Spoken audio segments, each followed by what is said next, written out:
मित्रों, इंद्रजाल को अक्सर लोग तांत्रिक विद्या, वशीकरण और जादू टोने से जोड़ते हैं। इंद्रजाल एक तरह से हमारी आंखों का भ्रम ही है, जिसे हमारे दिमाग पकड़ नहीं पाता है और फिर हम इसके असर में आ जाते हैं। आज के इस वीडियो में हम आपको इसी के बारे में बताएंगे, तो इस वीडियो को अंत तक जरूर देखें। मित्रों, इंद्रजाल एक प्राचीन विद्या है जो कि भारत में ही शुरू हुई और अब पश्चिमी देशों में भी लोकप्रिय हो गई है। इंद्रजाल को जादू विद्या कहना गलत नहीं होगा, हालांकि इस विद्या का गलत इस्तेमाल भी बहुत हुआ है और आज तक भी होता आ रहा है। यह विद्या बहुत ही भ्रांतियुक्त विद्या है। इसके अंतर्गत मंत्र, तंत्र, मोहन, उच्चाटन, वशीकरण, नाना प्रकार के वैतुक प्रकाश एवं रंग आदि के प्रयोजनीय वस्तुओं के आश्चर्यजनक खेल, तमाशु आदि कई चीज़ों आती हैं, परंतु यहाँ कट्ठा जादू के लिए ही सबसे ज़्यादा प्रचलन में है। इंद्रजाल जो नाम से ही पता चल रहा है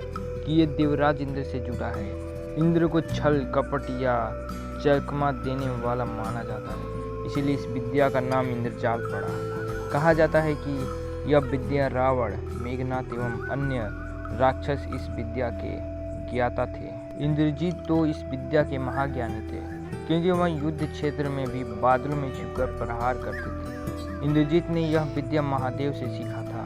इंद्रजीत को यह विद्या बहुत कठिन परिश्रम करने के पश्चात ही प्राप्त हो सका। मित्रों, यह एक भ्रम विद्या है।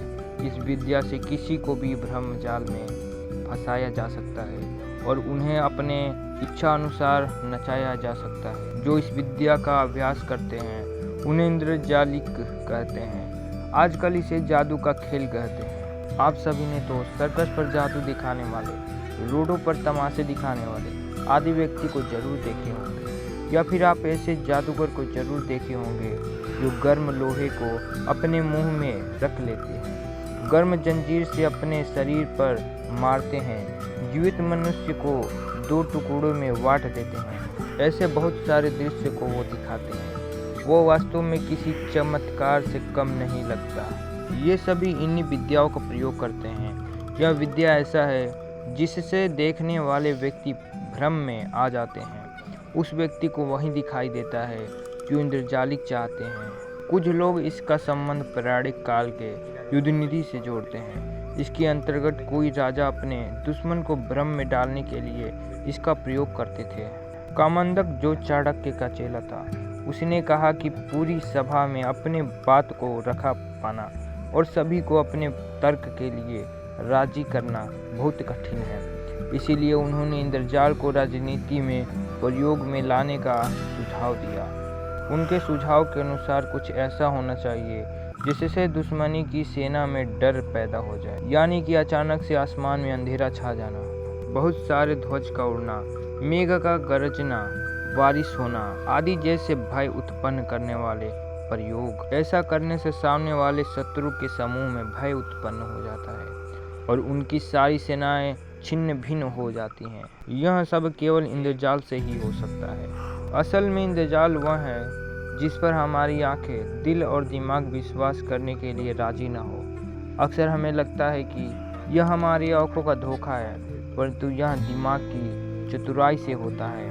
जादूगरों के हाथ हमारी नज़रों और दिमाग से कहीं ज़्यादा तेज होते हैं, इसी कारण हम जादू को समझ नहीं पाते। आप यह सुनकर चौंक जाएंगे कि इंद्रजाल नाम की एक जड़ी भी है। यह समुद्री इलाके में पाई जाती है, परंतु यह सारे समुद्री इलाके में नहीं मिलता है। इसका अलग क्षेत्र है। माना जाता है कि यदि इसे साफ कपड़े में लपेटकर पूजा घर में या मंदिर में रखे तो अनेक प्रकार के लाभ होते हैं।